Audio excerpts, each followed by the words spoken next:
আজকের আয়াতের আলোকে আমার আলোচনার বিষয় ইসলামী রাষ্ট্রের মৌলিক লক্ষ্য ও উদ্দেশ্য কী।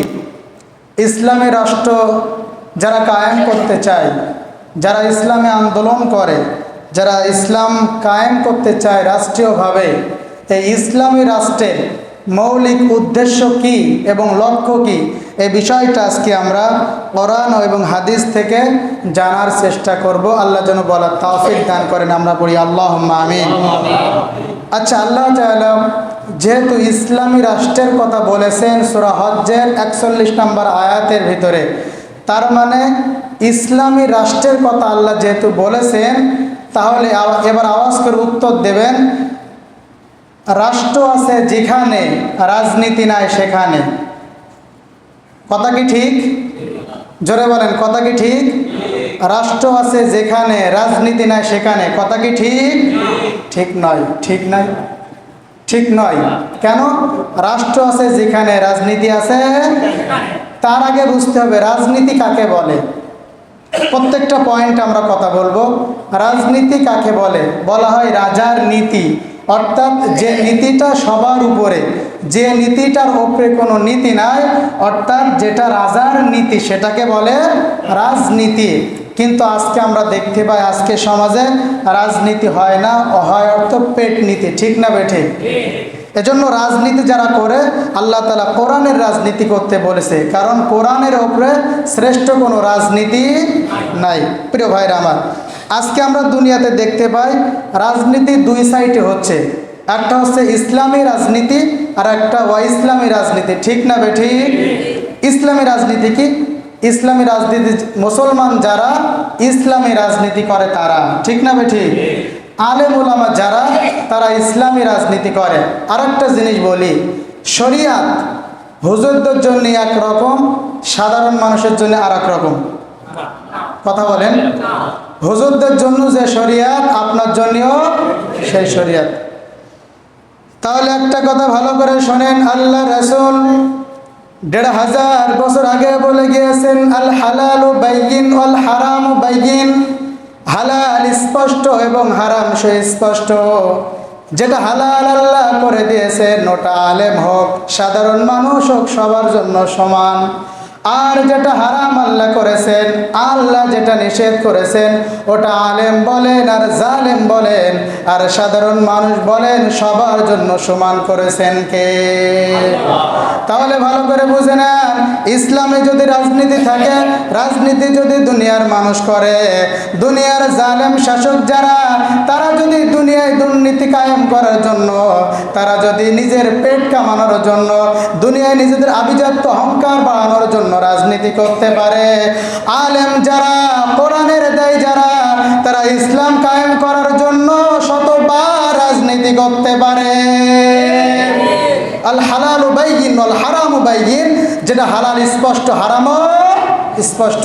তার সাধারণ মানুষ যারা, কাফের, ফাসেক, ফুজ্জার যারা, যারা নিজেদের স্বার্থ হাসিলের জন্য, দুনিয়ায় দুর্নীতি শাসন কায়েম করার জন্য এরা যদি রাজনীতি করতে পারে, আলেমরা কোরআন বিজয়ের জন্য, আলেমরা কোরআন কায়েমের জন্য হাজারবার রাজনীতি করতে পারে। ঠিক না ভাই? ঠিক।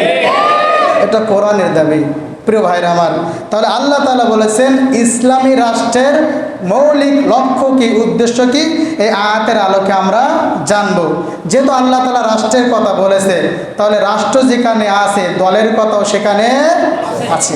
প্রিয় ভাইরা আমার, আসুন, দল না করলে রাজনীতি করতে পারবেন না, আর রাজনীতি না করতে পারলে রাষ্ট্র গঠন করতে পারা যাবে? দল করলে রাজনীতি করতে হবে, রাজনীতি করতে চাইলে দল করতে হবে। ইসলামী রাষ্ট্র কায়েম করতে চাইলে দল করা লাগবে, দল করলে রাজনীতি করা লাগবে। আর রাজনীতি না করলে দল করতে পারবেন না, দল না করলে ইসলাম রাষ্ট্রভাবে কায়েম করতে পারবেন না। হাজারো ওয়াজ করে কোনোদিন রাষ্ট্র ইসলাম কায়েম হবে। আসুন, আল্লাহ রাসূলও তো রাজনীতি করেছেন, করেন নাই? জোরে বলেন, করেন নাই? তিনি করেছেন এই কোরআন নীতি। এটাই হচ্ছে রাজনীতি। যেটাই হলো কোরআন নীতি, সেটাই হলো রাজনীতি, কারণ এটার উপরে কোনো নীতি নাই। আল্লাহ রাসূল এই নীতিটা করেছেন। আসুন আল্লাহ তাআলা কি বলছেন আমরা একটু সামনে যাওয়ার চেষ্টা করি। প্রিয় ভাইরা আমার, আমরা ইনশাআল্লাহ দেখতে পাচ্ছি আজকের গোটা বাংলাদেশের প্রত্যেকটা মানুষের ভিতরে একটা আনন্দের ফোয়ারা লেগেছে। প্রত্যেকটা মানুষের ভিতরে, বিশেষ করে যারা ছাত্র, যারা ছাত্রী আছে, যাদের রক্তের বিনিময়ে আমরা নতুন করে আবার একটা স্বাধীনতা অর্জন করতে পেরেছি, সেই সমস্ত ভাইদের জন্য, সেই সমস্ত বোনেদের জন্য আমাদের প্রাণ খুলে দোয়া করতে হবে, যারা নাকি আমাদেরকে জুলুমের হাত থেকে, নির্যাতনের হাত থেকে, অন্ধকার আয়না নামক ঘর থেকে মুক্তি দিয়েছে। যে সমস্ত ভাইদের রক্তের বিনিময়ে আমরা এই স্বাধীনতা আবার নতুন করে পেলাম, আমরা প্রাণ খুলে তাদের জন্য দোয়া করব, আল্লাহ যেন তাদেরকে শহীদি মর্যাদা দান করেন। পড়েন আল্লাহুম্মা আমিন। আর এটাই কোরআনের নির্দেশ। আল্লাহ তাআলা কোরআনুল কারীমের তিনটি জায়গায় বলেছেন। কি বলেছেন স্পষ্ট করে শুনে নেন। কোরআনুল কারীমের 2 নম্বর সূরা, সূরাতুল বাকারা 2 নম্বর পারা 8 নম্বর পৃষ্ঠা 14 নম্বর লাইনে আল্লাহ তাআলা বলেন, وقاتلوهم حتى لا تكون فتنة ويكون الدين كله لله।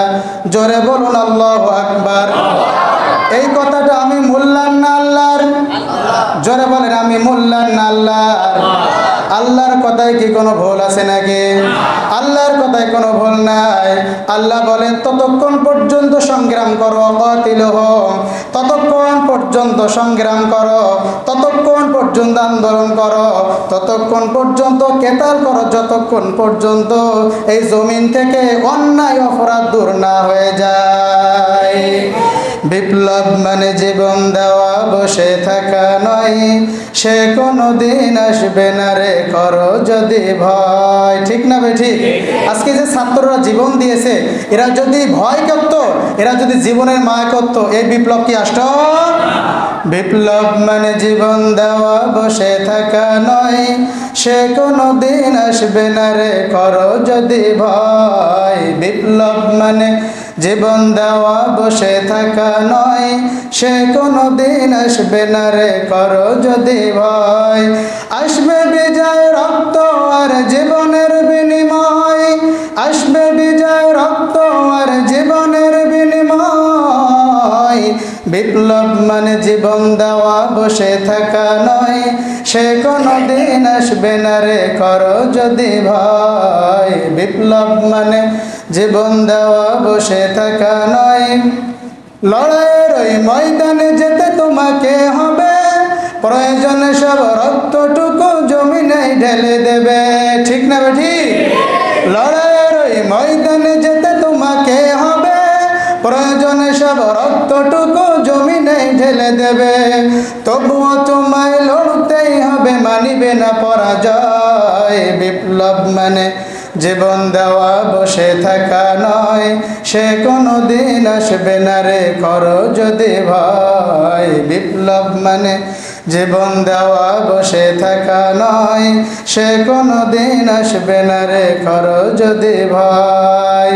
প্রিয় ভাইরা আমার, যে সমস্ত ভাইরা রক্ত দিয়েছে, শহীদ হয়েছে, আমরা সবাই তাদের জন্য দোয়া করব, আল্লাহ যেন তাদের অতীতের গুনাহ খাতাগুলো মাফ করে দেন। আমরা পড়ি আল্লাহুম্মা আমিন।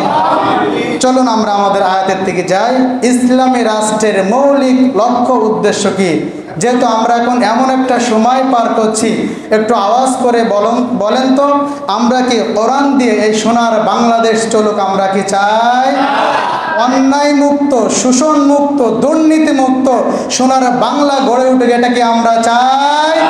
কসম আল্লাহর, কসম খোদার, কোরআন আমার হাতে নিয়ে বলছি, লেনিনের আদর্শ দিয়ে দুর্নীতিমুক্ত সমাজ গড়া যাবে না, কার্ল মার্কসের আদর্শ দিয়ে দুর্নীতিমুক্ত সমাজ গড়া যাবে না, মাও সেতুংয়ের আদর্শ দিয়ে দুর্নীতিমুক্ত সমাজ গড়া যাবে না।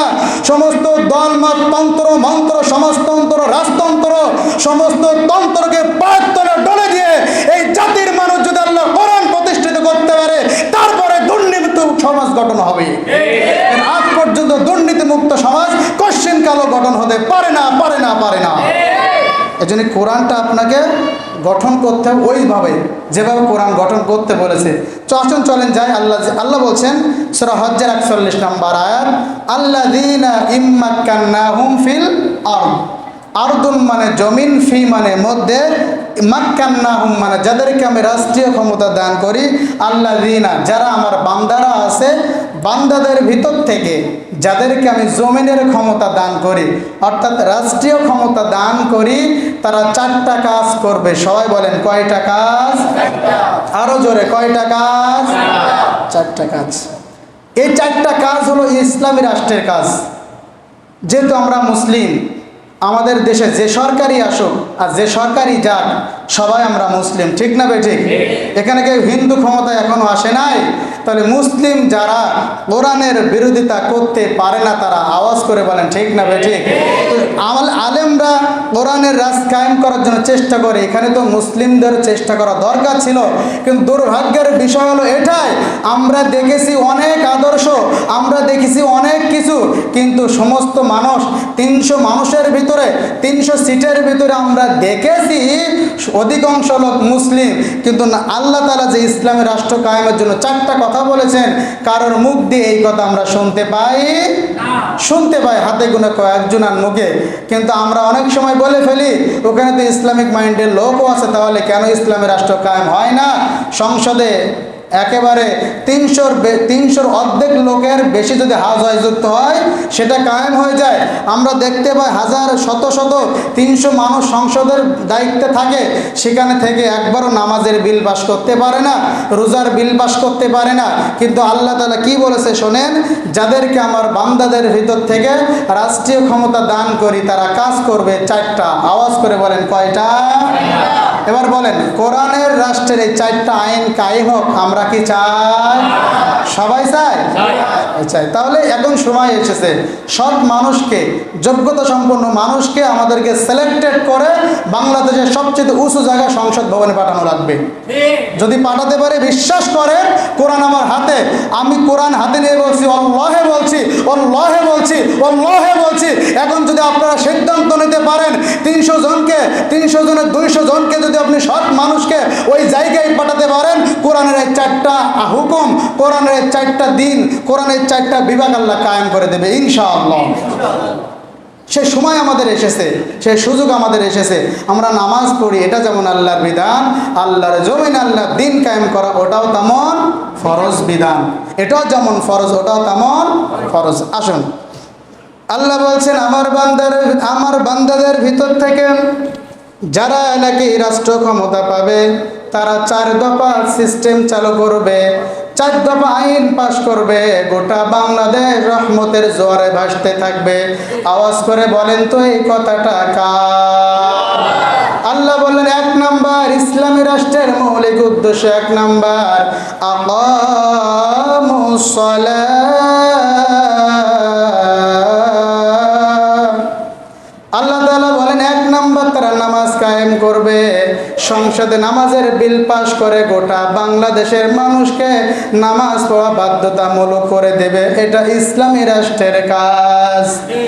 আজকে নামাজ তো তারাই কায়েম করতে পারবে যারা নাকি নামাজের মর্যাদা বোঝে, যারা নাকি নামাজের গুরুত্ব বোঝে, যারা নাকি নামাজের বরকত বোঝে। কিন্তু আমরা দেখতে পাই বিগত দিনে এমন মানুষগুলো এই দেশের জন্য কাজ করেছে, যারা নামাজের বিল পাস করা তো দূরের কথা, অধিকাংশ মানুষ নামাজই পড়ে না। অথচ আমরা মুসলিম বলে দাবি করে একবারও নামাজের কথা আমাদের মুখে শোনা যায় না। অথচ আমরা দেখেছি, অনেক সময় দেখেছি, চোখের সামনে দেখেছি, হাজার হাজার দৃষ্টান্ত তুলে ধরতে পারবো। নামাজিরা নামাজ পড়ে বেড়েছে, প্রশাসনের লোক আমাদের অনেক ভাইরা না বোঝার কারণে, বামপন্থী রাজনীতির সাথে জড়িত হওয়ার কারণে অনেক প্রশাসনের ভাইরা, আল্লাহর বান্দারা নামাজ পড়ে বাইরে চলে গিয়েছে, তাদের উপরে লাঠি দিয়ে টর্চারিং শুরু করেছে। এটা কি ভুল বললাম? আরে না, এরকম হাজারো দৃষ্টান্ত দেখাইতে পারবো। ও আল্লাহর বান্দারা, ভালো করে শুনে নেন। তাহলে নামাজটা কায়েম তো তারা করতে পারবে যারা নিজে নামাজ পড়ে, যে নিজে নামাজের গুরুত্ব বোঝে। দেখেন না এই দেশের সবচাইতে জনপ্রিয় বক্তা, এই দেশের সবচাইতে গোটা বাংলাদেশ নয় গোটা ওয়ার্ল্ডের হৃদয়ের স্পন্দন, মুসলমানদের স্পন্দন আল্লামা দেলোয়ার হোসেন সাঈদী সাহেব বলেছিলেন, আমি 40 বছর ওয়াজ করেছি, বাংলাদেশের আনাচে কানাচে আমার মতন কোনো বক্তা ওয়াজ করে নাই। এরপরে আমি 40 বছর ওয়াজ করে যেটা করতে পারি নাই, 5 মিনিট সংসদের ভিতরে গিয়ে সেটা আমি করেছি। কারণ ওয়াজ করে দিন কায়েম করা যায় না। এই জন্য তো আল্লাহর রাসূল তিনি রাজনীতি করেছিলেন। আল্লাহ রাসূল তিনি ইসলামী আন্দোলন করেছিলেন। মক্কায় কিন্তু নামাজ ফরজ হয় নাই, মদিনায় নামাজ ফরজ হয়েছিল। এজন্য আপনাকে আমাকে ওই নবীর ওয়ারিস যারা, ওই নবীর উত্তরসূরি যারা আমানতদারিতা বোঝে, যাদের ভিতরে তাকওয়া আছে, যাদের ভিতরে চরিত্র আছে, ওই মানুষগুলাকে ওই জায়গায় পাঠানো লাগবে, ঠিক না বেঠিক? তাহলে নামাজটা কায়েম হয়ে যাবে। আমরা যারা ইসলামী আন্দোলন করতে চাই, যারা ইসলামী আন্দোলন আমরা করি অথবা নামাজ আমরা যারা পড়ে, আমরা কিন্তু সবাই চাই আল্লাহ তাআলা বলেন সিবগাতাল্লাহ ওয়া মান আহসানু মিনাল্লাহি সিবগাতান ওয়া নাহনু লাহু আবিদুন। আল্লাহ বলেন তোমরা আল্লাহর রঙে রঙিন হয়ে যাও, আল্লাহর রং কতই না চমৎকার। ও আল্লাহর বান্দারা বলেন তো আল্লাহর রং কি? বলেন আল্লাহর রং কি? আল্লাহর কি কোনো রং আছে? বলেন। আল্লাহ সিবগাতাল্লাহ, তোমরা আল্লাহর রঙে রঙিন হও। আল্লাহর রং কি? আল্লাহর রং কি? এবার শোনেন, এই সমাজের প্রত্যেকটা পরতে যখন আল্লাহর বিধানগুলো চালু হয়ে যাবে, আপনি তখনই টের পাবেন আল্লাহর রংটা কি। ও ভাই, মিষ্টি কত স্বাদের জিনিস, রসগোল্লা কেমন মিষ্টি লাগে, কেমন স্বাদ লাগে, আপনার সামনে 2 ঘন্টা ওয়াজ করে বোঝাইতে পারবো না। একটা 10 টাকা দিয়ে মিষ্টি কিনে এনে আপনার গলায় ঢুকুই দিতে পারলে 2 ঘন্টা ওয়াজ করা লাগবে না। কোরআনে আল্লাহ নামাজের কথা 82 জায়গায় বলেছেন, রোজার কথা শুধুমাত্র 2-3 জায়গায় বলেছেন, হজ্জের কথা 1 জায়গায় বলেছেন। এভাবে করে কয়েকটা গুরুত্বপূর্ণ ইবাদতগুলো আল্লাহ কয়েক জায়গায় বলেছেন।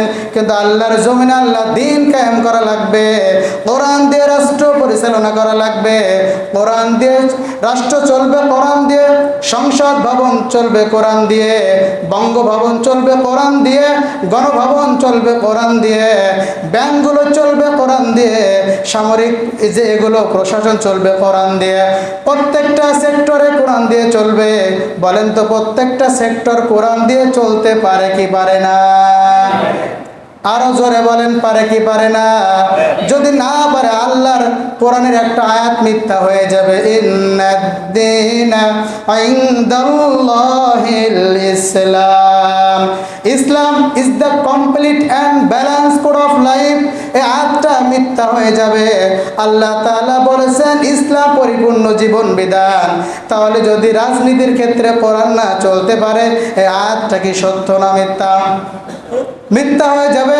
তার মানে ইসলাম যখন পূর্ণাঙ্গ জীবন বিধান, জীবনের প্রত্যেকটা সাইটে কোরআন চলে, ঠিক না বেঠিক? এজন্য আমাদেরকে সৎ মানুষদেরকে ওখানে পাঠাতে হবে, যারা আমানতদারিতা বোঝে, যাদের ব্রেন্ট আছে, যারা নাকি ওইখানে গিয়ে কোরআনের বিল পাস করতে পারবে, এমন মানুষগুলাকে ওই জায়গায় পাঠানো লাগবে। নামাজ কায়েম হয়ে যাবে, আজান হয়ে যাবে, থানার ওসি থানার পুলিশদেরকে নিয়ে নামাজ পড়াবেন।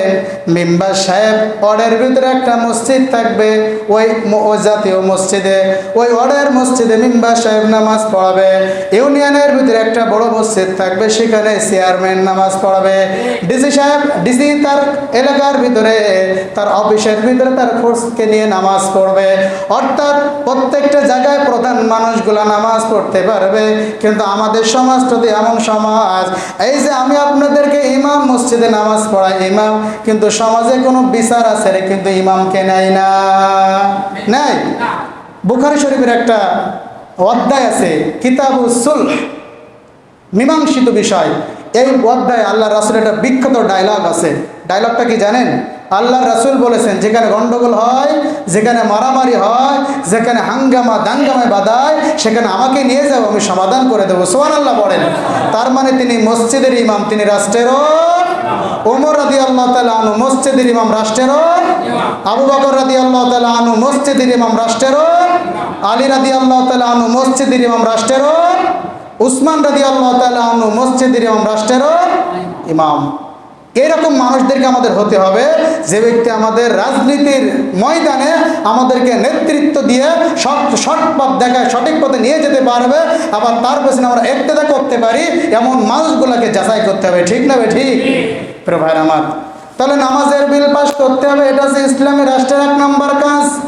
যদি আল্লাহ চান এই বাংলাদেশে কখনো ইসলামী রাষ্ট্র ক্ষমতায় যায়, ইসলামী রাষ্ট্র কায়েম হয়ে যায়, সেই দিন দেখবেন নামাজের বিল যখন পাস হয়ে যাবে, প্রত্যেকটা সেক্টরে যখন নামাজ পড়া শুরু করবে, প্রত্যেকটা সেক্টরগুলো দুর্নীতিমুক্ত হয়ে যাবে। প্রত্যেকটা সেক্টর অসৎ দুর্নীতি মুক্ত হয়ে যাবে। এরপরে আল্লাহ বলেন ওয়াতাউজ যাকাত। ইসলামী রাষ্ট্রের 2 নম্বর কাজ হলো তারা যাকাত আদায় করবে। আল্লাহ তাআলা বলেছেন যাকাত আদায় করবে। আর আমরা কি করি বলেন তো? জাকাত দেই, জাকাত দেই। জাকাত দেওয়াটা ইসলামের সিস্টেম নয়, জাকাত আদায় করাটা ইসলামের সিস্টেম। জাকাত আদায় করতে হয়। কেন জাকাত আদায় করতে হয়, আর আল্লাহ কেন এটা রাষ্ট্রের দায়িত্ব দিয়েছে, একটা ব্যাখ্যা দেব। আল্লাহ কেন রাষ্ট্রের দায়িত্ব দিয়েছে? রাষ্ট্র এই জাকাতটা কালেকশন করবে, রাষ্ট্র এই জাকাতটা আদায় করবে। কেন করবে? এবার একটা ব্যাখ্যা দিচ্ছি, শোনেন। আমি যদি আপনাকে 20,000 টাকা দেই যে ভাই এটা তুই নিয়ে চল, নর্মালি আপনি যখন আমার সামনে চলে আসবেন, আপনি আমার সামনে নত হয়ে যাবেন। ঠিক না বে ঠিক? আমি যদি আপনাকে আমার জাকাতের টাকা 10,000 টাকা দেই, আপনার চিন্তা হবে যে হুজুর আমার 10,000 টাকা দিল, আমি হুজুরের সামনে গিয়ে কথা বলবো না, আমি ছোট ছোট থাকবো, মাথা নোয়ায় থাকবো। এটা বাস্তব কিনা বলেন? কিন্তু রাষ্ট্র যদি আদায় করে, কনগেট টাকা কোথায় যাচ্ছে, কার জাকাতের টাকা কে নিচ্ছে, এটা কারো জানার ক্ষমতা, কারোর কাছে কারোর মাথা নত করা লাগবে না। কিন্তু ব্যক্তিগতভাবে কেউ যদি জাকাত দেয়, যাকে জাকাত দিল তাকে অনেক সময় মাথা নত করতে হয়। কিন্তু রাষ্ট্রের মাল সবাই নেয়, রাষ্ট্রে সবাই টাকা দেয়, রাষ্ট্র জাকাত আদায় করবে, গরিবদেরকে দিয়ে দেবে। কোনো মানুষের কাছে কোনো মানুষের মাথা নত করা লাগবে না, কারণ এই মাথাটা নত হবে কেবলমাত্র আল্লাহর সামনে। দুনিয়ার কোনো মানুষের সামনে মাথা নত করা জায়েজ নাই। এজন্য রাষ্ট্র জাকাতটা আদায় করবে। আমার এই দেশে সোনার বাংলায় এত পরিমাণে ধনী মানুষ আছে, এত পরিমাণে টাকাওয়ালা মানুষ আছে, যদি জাকাত আদায় করা যায়, বিশ্বাস করেন 5 বছর লাগবে না, 2 বছরে বাংলাদেশে কোনো গরিব মানুষ খুঁজে পাওয়া যাবে না। এত পরিমাণে সম্পদওয়ালা মানুষ আছে, এত পরিমাণে টাকাওয়ালা মানুষ আছে, যদি কালেক্ট করে যোগ্য মানুষের হাতে দিয়ে যোগ্য মানুষকে প্রয়োগ করা যায়, 2 বছর লাগবে না দারিদ্র্যমুক্ত বাংলাদেশ গড়তে। 2 বছর সময় লাগবে না। কিন্তু আমরা জাকাতও আদায় করি না, আমরা জাকাতের লুঙ্গি কিনি, জাকাতের শাড়ি কিনি। কথা বাস্তব না অবাস্তব? এটা ইসলামিক সিস্টেম নয়। তাহলে এটা আছে ইসলামী রাষ্ট্রের 2 নম্বর কাজ, তারা জাকাত আদায় করবে। 3 নম্বর ইসলামী রাষ্ট্রের কাজ ওয়াতাউজ যাকাত ওয়া আমারু বিল মারুফ। রাষ্ট্রের 3 নম্বর কাজ হলো সৎ কাজের আদেশ করা। আওয়াজ করে বলেন তো কি কাজের আদেশ করা? সৎ কাজের আদেশ করতে হবে। এটা কেন রাষ্ট্রের দায়িত্ব দিয়েছে আপনি ভালো করে বুঝেন। রাষ্ট্র থেকে যখন বলা হবে মদ খেতে পারবে না, রাষ্ট্র থেকে যখন বিধান করা হবে চুরি করতে পারবে না, রাষ্ট্র থেকে যখন বলা হবে জেনা করতে পারবে না, রাষ্ট্র থেকে যখন বলা হবে রাষ্ট্রের মাল খেতে পারবে না, সমস্ত সৎ কাজের আদেশগুলো যখন ওখান থেকে করে দেওয়া হবে, এই বাংলাদেশের কোন জনগণের হিম্মত নাই অন্যায় করতে পারে। তারা মাদকাসক্ত হতে পারে, তারা জিনা ব্যভিচার করতে পারে, তারা দেশের মাল খাইতে পারে, দেশের টাকা বিদেশে পাচার করতে পারে। এইরকম সাহস কারোর বুকে হবে না। ঠিক না বেঠি? এজন্য আল্লাহ বলেছে ওয়া আমারু বিল মারুফ, এটা রাষ্ট্রের কাজ, সৎ কাজের আদেশ করবে। কথায় তো কথায় চলে আসে প্রিয় ভাইরা আমার, এই যে মাসটা চলছে আগস্ট মাস, আগস্ট মাসের 14 রাত দিবাগত রাত। একটু আগে বললাম আল্লামা দেলোয়ার হোসেন সাঈদী জীবনে তাকে সচক্ষে জীবনে বেঁচে থাকাকালীন আমি সচক্ষে দেখি নাই। তার অজগর সন্তান চট্টগ্রাম প্যারেড ময়দানের বিশাল বড় মাহফিল, কাবার ইমাম যে মাহফিলে আসতো, এত বড় মাহফিল, তিনি সৎ কাজের আদেশ কেমনভাবে রাষ্ট্র করবে আর রাষ্ট্র করলে কি হবে তিনি ব্যাখ্যা দিয়েছেন। ওই মানুষ আজকে দুনিয়া থেকে নাই, এই মাসের 14 তারিখে আল্লাহর কাছে চলে গিয়েছেন। আর এই জাতির ক্লান্তি লগ্নে তাকে দরকার ছিল, কিন্তু এমন একটা অবস্থা হয়ে গিয়েছে ওই মানুষটাকে বিভিন্ন ষড়যন্ত্র করে কাফের ফুজ্জার যারা, জালেম যারা, তারা বিভিন্ন কায়দায় ফুসলে তাকে মেরেছে। দুনিয়ার কোনো মানুষ বিচার করবে না, আল্লাহর কাছে বিচার দিলাম। আল্লাহ কোরআনের পাখি যিনি 50টা বছর যিনি কোরআনের তাফসীর করেছেন, এই মানুষটাকে যারা নির্দোষভাবে হত্যা করেছে, আল্লাহ তোমার কাছে বিচার দিয়ে দিলাম। কোরআনের পাখি চলে গিয়েছেন, উনি সৎ কাজের আদেশ করার ব্যাপারে, কিন্তু উনি ওয়াজ করলে সৎ কাজ কায়েম হবে না, এই জন্য তিনি একটা ইসলামী দল বাছাই করে নিয়েছেন।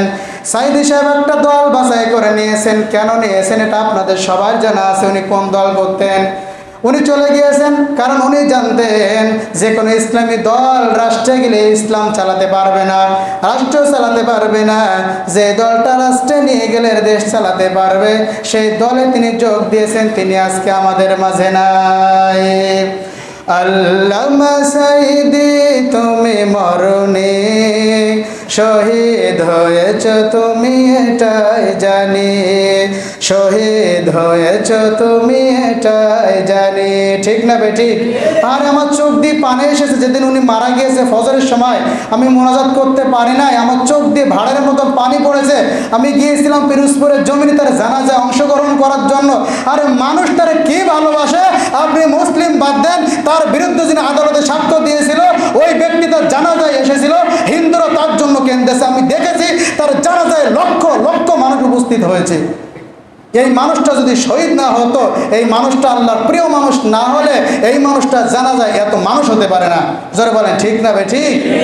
আল্লামা সাঈদী তুমি মরণে শহীদ হয়েছ, তুমি এটাই জানি, শহীদ হয়েছ তুমি এটাই জানি। কারাগারে কাটালে 13টি বছর, বাতিল কেঁপেছে তোমায় দেখে থর থর। ঠিক না বেটি? কারাগারে কাটালে 13টি বছর, বাতিল কেঁপেছে তোমায় দেখে থর থর। তুমি যে ছিলে মোদের নয়ন মনি, শহীদ হয়েছ তুমি এটাই জানি, শহীদ হয়েছ তুমি এটাই জানি।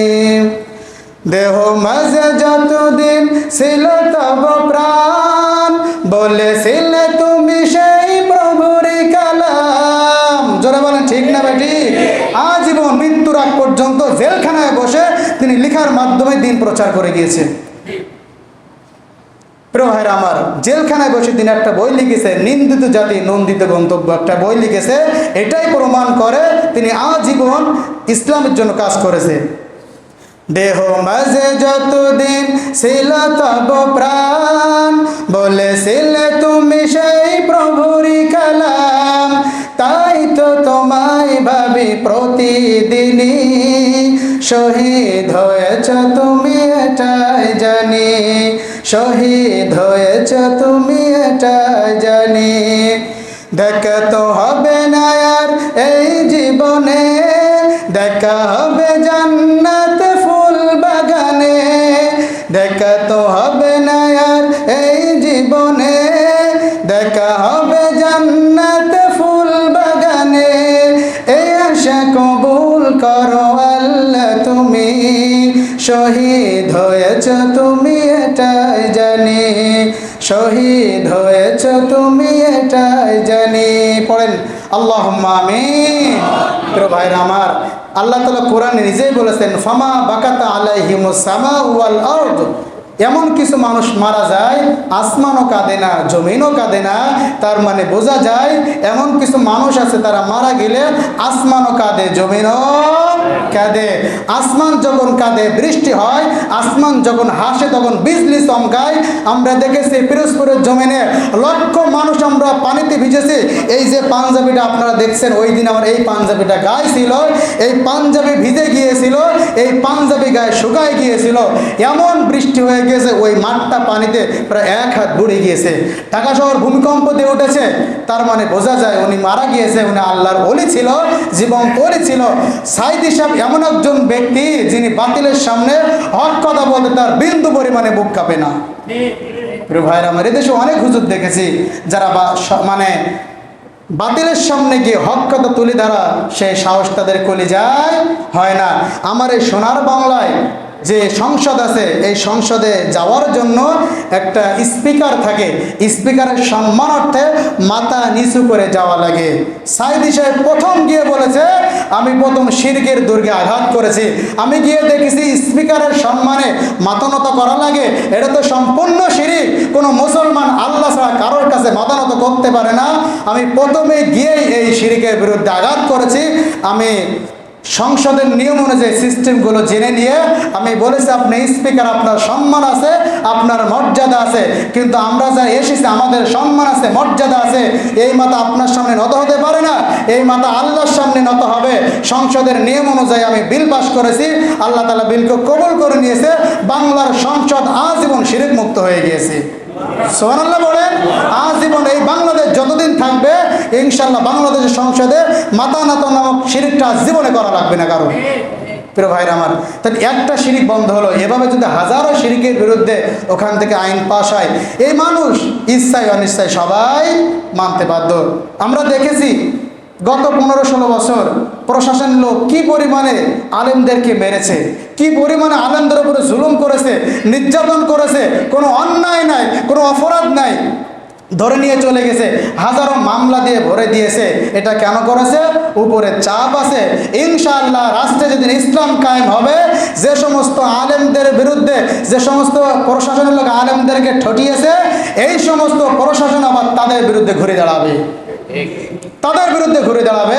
কারণ এদেশে যারা প্রশাসনের দায়িত্ব পালন করে এরা মুসলমান মায়ের সন্তান, এরা ছোটবেলায় আলিফ বাতা হলেও পড়েছে। আমি তো দেখেছি অনেক প্রশাসনের লোক বলে ভাই আমি এটা করতে চাইনি। আমি আমার ব্যক্তিগত কথা বলছি, রুদ্রপুর এক বিডিআরের সাথে কথা হচ্ছে, উনি একটা দোকানে বসে আমার সাথে আরবি গ্রামার ধরাধরি করছে। যখন আরবি গ্রামার ধরাধরি করছে, আমার বলছে এটা কোন সিগা, এটা কোন বাহাস, হ্যাঁ, এরপরে এটা মুজাক্কার না মুয়ান্নাস, আরবি গ্রামার নিয়ে যখন কম বেশি আমরা কথা বলছি, আমার কাছে প্রশ্ন করছে, আমি করছি। একটা পর্যায়ে আমার মনে প্রশ্ন এসে গেছে, ভাই আপনি করেন বিডিআর, আপনি আরবি গ্রামার কিভাবে জানেন? তখন বিডিআর বলছে, ভাই আমি মাদ্রাসার লাইনে ফাজিল পাস, আমি মাদ্রাসার লাইনে ফাজিল পাস, এরপরে আমি আবার মাস্টার্স করেছি। আমরা আরবি জানি, আমরা কোরআন পারি, আমরা সবই বুঝি, কিন্তু আমাদের উপরের চাপ থাকার কারণে আমরা বৈষম্যমূলক কিছু কাজ করতে মাঝে মধ্যে হয়ে যায়। এটা আসলে আমাদের বিবেকের কাছে আমরা ধরা, তারপরও চাকরির জন্য এটা আমাদের মাঝে মধ্যে করতে হয়। আমরা বিশ্বাস করি আমাদের প্রশাসনের ভাইয়েরা এত অবাধ্য নয়, এরা তো মুসলমান মায়ের সন্তান, হয়তোবা চাকরির জন্য এটা করেছে। সময় যেদিন এসেছে ইনশাল্লাহ এরা একদিন এখন ঘুরে দাঁড়াবে, এরা এখন ইসলামের পক্ষে কাজ করবে, ঠিক না ভাই? ঠিক। লাস্ট একটা কথা বলি, আপনারা দেখছেন এখন বাংলাদেশে আমাদের কোনো সরকার নাই। কোনো সরকার কি আছে? কোনো সরকার নাই। ছাত্র জনতা যারা এই দেশে স্বাধীনতা এনে দিয়েছে, আপনাকে বুঝতে হবে আমরা স্বাধীনতা আনিনি। কর্মজীবী, শ্রমজীবী, শিক্ষকজীবী এরা আন্দোলন এরা আছে, এই স্বাধীনতা আনিনি, এনেছে ছাত্র দল, ছাত্র জনতা, সমস্ত শ্রেণীর ছাত্র এর সাথে জড়িত আছে, তাদের রক্তের বিনিময়ে এই আমরা আবার একটা স্বাধীন হলাম। তো এই যে ছাত্ররা করেছে, আজকে ছাত্ররা রাস্তায় রাস্তায় ট্রাফিকের দায়িত্ব পালন করছে না, এটাকে আপনারা মিডিয়ায় দেখছেন না? কারণ প্রশাসন লোক একটা অধিকাংশ খুঁজে পাওয়া যাচ্ছে না। ছাত্ররা নিজের দায়িত্ব নিয়ে না খেয়ে না ঘুমিয়ে তারা ট্রাফিকের দায়িত্ব পালন করছে, এমনকি হিন্দু মন্দিরে পাহারা দিচ্ছে। তো একটা কথা আপনাদেরকে লাস্টে জানাই দিতে চাই, ভাই মারের বদলে মার নিয়ে কখনো জয় করা যায় নাই। আমিরে জামাত, বাংলাদেশ জামাত ইসলামের আমির ডক্টর শফিকুর রহমান, উনি বলেছেন কখনো অন্যায়ের প্রতিবাদ, মারির প্রতিবাদ, প্রতিশোধ সেটা দিয়ে নিলে এটা কল্যাণ নাই, ক্ষমা করে দেওয়াটাই কল্যাণ। ভালো করে বুঝেন, যারা জুলুম করেছে, নির্যাতন করেছে, নিষ্পেষণ করেছে, ওরা যেমন বিদায় হয়েছে, ফেরাউন, নমরুদ, সাদ্দাত, এরা যেমন বিদায় হয়েছে, আজও যারা জুলুম করবে এরাও যে টিকতে পারবে না, বড় দৃষ্টান্ত তার 5ই আগস্ট। ঠিক না বেঠিক?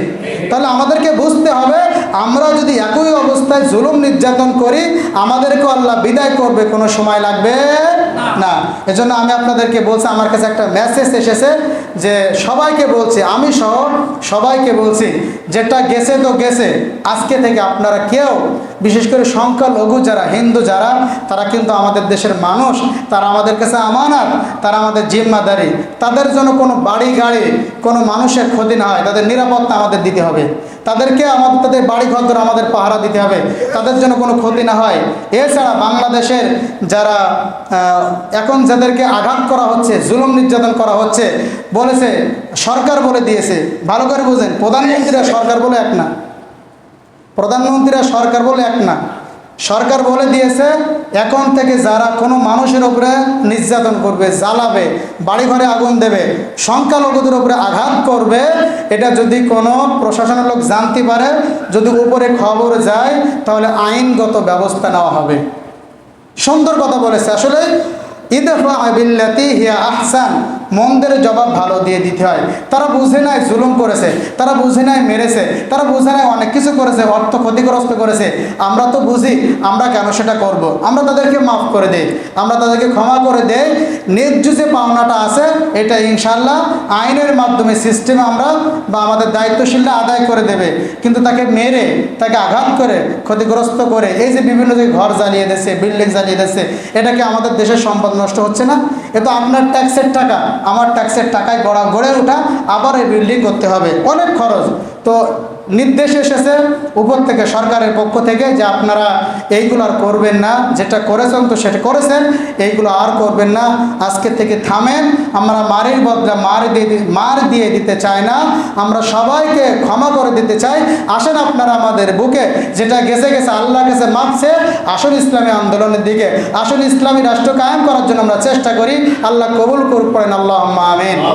ইসলামী রাষ্ট্র 4 নম্বর কাজ, ওয়াতানহাউনা আনিল মুনকার, তারা অসৎ কাজে বাধা দান করবে, অসৎ কাজটাকে নিষিদ্ধ করে দেবে, শুধু মুখে নয়, আইন করে ওটা নিষিদ্ধ করে দেবে। সুদ চলবে না, ঘুষ চলবে না, টেন্ডারবাজি চলবে না, দুর্নীতি চলবে না, মাদকাসক্ত চলবে না, বার চলবে না, অশ্লীল গান বাজনা চলবে না, সব আইন করে নিষিদ্ধ করা লাগবে। এটা ইসলামী রাষ্ট্রের কাজ। এরও একটা সুন্দর সমাজ গঠন হোক। বলেন তো, যে সমাজের মানুষ নামাজ পড়ে, রাষ্ট্র যাকাত আদায় করে, নামাজের বিল পাস করা, অসৎ কাজ হয় না, সৎ কাজ হয়, আর জান্নাত কি বাকি আছে? এরকম একটা সমাজ আমরা চাই কি চাই না? সবাই চায়। চাই কারা করে? হাত তুলে দিন একটু, লিল্লাহি তাকবীর। আল্লাহ এই দেশটাকে ইসলামী রাষ্ট্র হিসেবে আল্লাহ আপনি কবুল করেন, পড়েন আল্লাহুম্মা আমিন। তো আমরা সেই রাষ্ট্র কায়েম করার জন্য চেষ্টা করব।